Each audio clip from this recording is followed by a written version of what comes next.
بحكم انا كنسكن حدا واحد الكوليج، كنشوف شي مشاكل ديال شي دريات وشي دراري اللي كيقراو فيه، كيضرني خاطري. اقسم بالله، جاي دابا في الطوموبيل، واحد البنت كتقرا في هذا الكوليج ركبات مع واحد تقريبا يكون في الخمسينات من عمره.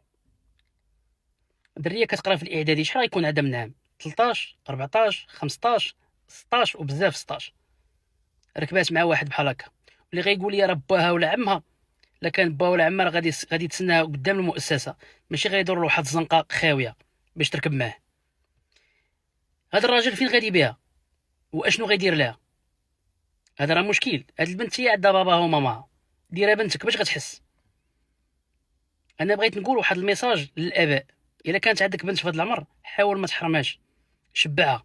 ماشي تشبعها خبز وبطاطا، لا داكشي انا ما داويش عليه. شبعها حنان، ما فيها باس مع 6 العشيه ملي تكون خارجه من المدرسه تلقاك واقف كتسنى فيها، تعنى بك قدام الناس وقدام صحاباتها. مره خرجها تشرب عصير، تاكل شاورما، تاكل طاكوس، تاكل بيتزا، ما تحرمهاش من هادشي. راه يقدر يديها لك واحد بعصير، ولا يديها لك بيتزا، ولا يديها لك بطاكوس.